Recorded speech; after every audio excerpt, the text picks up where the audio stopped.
Good evening, and welcome to Studio 1105. I'm Keith Gamble. It's that time of the year again. Annual Ring Week will be held from September 19th through the 23rd. This is for juniors and seniors who are interested in purchasing a class ring. Visit the Foy information desk from 10 to 3 to place your order. For more information, visit the website or contact Balfour Studio Chairperson Quentin Dupper at qjd0001@auburn.edu. With all of the buzz regarding the national anthem protest, Eagle Eye reporter Christy Allmendinger went out to see how Auburn students felt about the matter. Over the last few weeks, the San Francisco 49ers quarterback Colin Kaepernick has been protesting by refusing to stand during the national anthem. Here at Eagle Eye, we went out to see what the student body and the citizens of Auburn had to say on this matter. Athletes don't get too many options to make a stand or literally a knee when it comes to things, so they don't have the voice or the media to necessarily make their points be heard. So I think it was a really unique opportunity for someone to actually do something a little bit more physical in showing their emotional feelings towards something. I do understand. I've seen some videos on it. Some people talking about it's his right and stuff like that for him to kneel. And some people talking about that's disrespectful. I mean, it's what he wants to do. It doesn't really matter what we say. We stand because we're proud of where we've come from, but in addition to that, we're proud of where we're going. And so all of the issues and race in our nation are ideally not where they should be right now. I think that I'm proud of a lot of people who are fighting on behalf of where race has come from and those tensions over the years. And so I'm confident in where we're going. And so I stand because I'm confident of the people who are advocating on behalf and to make America a better place. I see it's a pretty important just because it's something going against America, kind of just because it's the Pledge of Allegiance. And I think it should be brought up to a bigger matter just because it's a lot of issues going around lately dealing with, Black lives, and that's really the main purpose of it from what it seems. From Auburn University, Christy Allmendinger, Eagle Eye TV. Kaepernick and safety Eric Reed again knelt for the national anthem before Sunday's game against the Panthers. New dining on campus is open for business. If you miss Go Greek, the Olive Branch offers very similar dining options with new varieties of Mediterranean cuisine. The Olive Branch is officially up and running on the first floor of the Student Center across from Outtakes. Auburn soccer took on South Carolina Sunday night, losing 1-0 after a night-long battle. Auburn Tigers soccer took on their second SEC opponent Sunday night at the Auburn Soccer Complex. The Tigers faced the South Carolina Gamecocks in a match that was a battle to the end. The Tigers led the match in both shots and corner kicks, but ultimately fell to the Gamecocks 1-0. The lone goal of the match came at the 29th minute when South Carolina's Savannah McCaskill headed the ball into the net. Fans poured into the stands after being fed barbecue by Auburn men's basketball coach Bruce Pearl. The fans also stayed through periods of rain and cheered the Tigers on throughout the night. Bree Folds led the Tigers with 4 shots on the night. The Tigers battled to the very end, having 7 shots on goal in the second half alone. The Tigers returned to action in a 2-match road trip series, first against Florida on Thursday and then Georgia on Sunday. For Eagle Eye Sports, I'm Sarah Palczewski. The Lady Tigers will be back at it on Thursday against Florida. Coming up, you'll hear from Grace Reynolds with everything happening around the globe. You're watching Eagle Eye TV, Channel 6. So, I just moved in with this family, and it's embarrassing. The little one, he likes to go outside and crawl around in the giant litter box. I don't know what he's doing. I mean, I was born and I knew how to use the litter box. Look at that. That's disgusting. Oh, poop already. You're making me nervous. Oh, okay, I can't look at this anymore. I really hope he grows out of this, for his sake.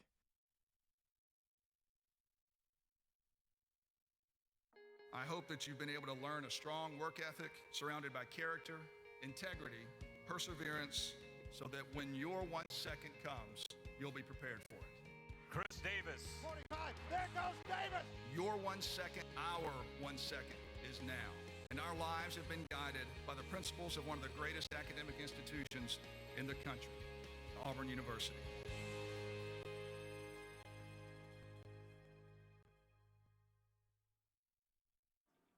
Hey guys, I'm Grace Reynolds and this is Auburn Global.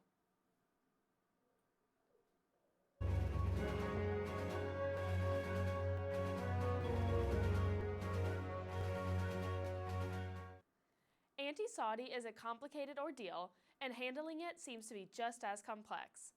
The fight over terrorism is only getting more intense, and allies seem to be fading. This includes our longtime ally, Saudi Arabia. The U.S. Capitol Hill claims Saudi ties to extremists and military campaigns in Yemen. Restrictions on arms sales will occur until the government stops targeting Yemen citizens. There will also be a presidential veto of a bill that would allow the families of 9/11 victims to sue Saudi over their apparent ties to the terrorists that carried out the attacks. Bruce Riedel, director of the Brookings Institution's Intelligence Project and expert on Saudi Arabia history, says, "We haven't seen this much anti-Saudi activity on the Hill in a quarter of a century. Criticism of Saudi Arabia has come out of the closet, and I don't think it's going to go back in." The Middle East is a topic that politicians have to discuss constantly, and having answers to questions about the Middle East is just as important. Answers from Clinton's campaign manager seem to be lacking in terms of Syrian conflict. On MSNBC's Morning Joe segment, co-host Willie Geist asked campaign manager Robbie Mook, kept throwing questions about Syria and received nothing in return. He even asked, "What about Syria, though? She supported the drawing of the red line. Obviously, she was out of her office when Assad used chemical weapons." Mook responded by saying that question would be more relevant for President Obama. Mook is still refusing to answer questions regarding Syrian conflict. After a $38 billion U.S.-Israel arms deal, Iran showed off their new warhead missile that contains a message vowing to destroy Tel Aviv. Tel Aviv is a city on Israel's Mediterranean coast and is marked by stark Bohas buildings. There were also other words on display, such as, "Of the leaders of the Zionist regime, make one false move, the Islamic Republic will destroy Tel Aviv and Haifa."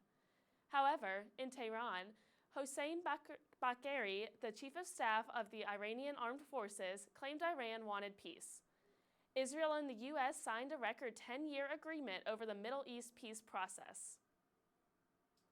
Syria's ceasefire balanced on Monday after airstrikes led to the questioning of Russian calming commitment within their war-torn country. A senior U.S. administration official said, "What happened today has dealt a serious blow to efforts to bring peace to Syria, raises serious questions about whether Russians can deliver their end of the arrangement to rein in the Syrian regime." The U.S. was asked if opening to extend ceasefire was still open for discussion. This would be the latest efforts to pause Syria's hostilities. The Syrian Armed Forces General Command issued a statement Monday declaring that the U.S.-Russian ceasefire deal started since September 12th is over. Soon after, its jets struck in and around Aleppo, killing and wounding people in the area, according to the Syrian Observatory for Human Rights. The Canadian police were forced to evacuate all schools in the eastern province of Prince Edward Island on September 20th due to a bomb threat. Luckily, no explosive devices were found. However, about 19,000 students were still taken to safe havens in their communities. Prime Minister Justin Trudeau said at a news conference in Ottawa that the Minister of Public Safety just informed me that all of the school's children and personnel are safe. The situation is under control. Wednesday, September 21st, was National Day of Peace. With all of the crisis occurring in the Middle East, having a holiday that embodies equality that the world lacks seems to be necessary. UN Secretary General Ban Ki-moon says, "The people of the world have asked us to shine a light on a future of promise and opportunity. Member states have responded with the 2030 Agenda for Sustainable Development. It is an agenda for the people to end poverty in all its forms, an agenda for the planet, our common home, an agenda for shared prosperity, peace, and partnership."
We thank Heart Math, too, for bringing this day of peace to light.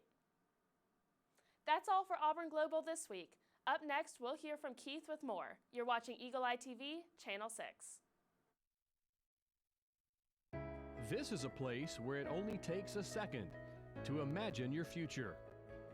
Grasp a new concept in class. Inspire a child's curiosity. Discover a real-world solution. Seize an unexpected opportunity. There goes Davis. This is where you gain the preparation, confidence, and determination to succeed. This is Auburn.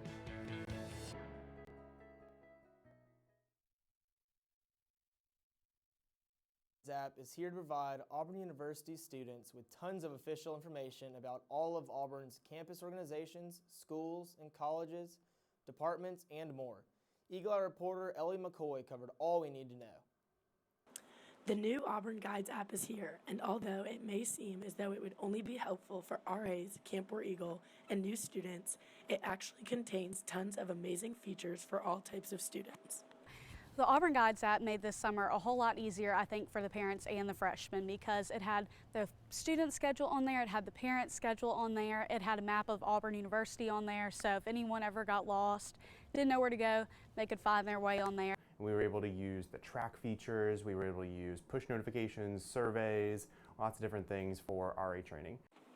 Some helpful features of this new app include making your own schedule, push notifications, campus maps, and even a move-in guide. In the past, we had no means of being able to directly communicate with our students and families as they were moving in if we had any challenges. But we were able to advocate that the use of the guidebook app allowed for push notifications and messages to be sent, which allowed us to be able to tell parents if there was a change to a zone or there was unexpected traffic, what was moving going to look like, access to the maps, staff information, how to put in a maintenance request. We were able to send surveys, which was really nice. So it was really phenomenal this year. We had just under 4,000 downloads. A lot of people don't like using books and stuff anymore, and we do have our great Tiger Transitions book, which had the schedule in there, but I'd say having the app made it a lot easier, more accessible, so a parent or a student could just pull their phone out and see where they were supposed to be in the schedule. The Auburn Guides app provides students with all the need-to-know information about Auburn's campus in just one quick, free download. So I hope students know that it's something that can utilize throughout their whole time here at Auburn University, whether they're a freshman or a senior. Reporting for Eagle Eye News, this has been Ellie McCoy. You can head to the App Store to get this free app. The Bailey Small Animal Teaching Hospital is the first in the Southeast to be named a veterinary trauma center. Auburn will now be a part of a network of lead hospitals created by the American College of Veterinary Emergency that will play a role in the development of trauma systems nationally. This trauma center will be open on a 24/7 basis to provide total care for small animal trauma patients. The Bailey Small Animal Teaching Hospital is already ranked at the highest rating that can be awarded to a critical care facility. This hospital is the only one to earn this ranking in Alabama, one of 3 in the Southeast and one of 18 nationwide. Auburn University students talk about what they would like to see in the next university president as current president Jay Gouge retires. President Gouge's retirement announcement certainly came as a surprise to the Auburn community. However, some students are looking to the future about the qualities they want in their next president. I think we should look for an inclusive leader who's going to try and bring more connections across groups on campus. I would really like to see just them living for Auburn and living for the Auburn family and living for that's embodying that spirit. Someone that's involved on campus that actually puts in the effort to get to know the students and not just the people that are high up on organizations and stuff like that. Just someone that will help change the parking situation because students have no parking ever. And even visitors, they don't have parking when they want to come, so. But just being responsive and hearing what the students have to say about what they think should change on Auburn's campus. Someone who is, of course, dedicated and committed to the Auburn tradition and family that can just come in and most definitely seem fit for the job. I think the next president should have positivity and leadership. For Eagle Eye News, I'm Grace Reynolds. The announcement of retirement was shocking. However, Auburn is nothing but happy for President Gouge. Auburn Public Safety and Police have received reports Monday evening about concerns of clowns on campus. One woman claimed to see 2 or 3 individuals wearing clown masks and costumes scattered throughout campus. The police did not see any clowns and there seems to be no existing credible threat. Residents and students to be conscious of their surroundings and to consider avoiding doing anything that could cause alarm. The new Pocket Points app, which rewards students for staying off their phones in class, is on the rise at college campuses. There's a new trend on college campuses that is rewarding students for staying off their phones during class. We met with a few of Auburn students to hear their input on Pocket Points. So do you have the app Pocket Points? I do actually. Pretty useful. I mean, I haven't used it too much. I don't really know exactly what I'm gonna use it for yet, but I've used it for history, which is pretty nice. I use it during class and it's really user-friendly and I like getting points, so. It's really awesome because I'm already on campus, I don't go on my phone during class, so it just gets points while it's locked, so that's really great. By opening this app in a classroom, students receive points. The more points, the better the prize. From Anders Bookstore all the way to Chick-fil-A, this app provides many options for its users.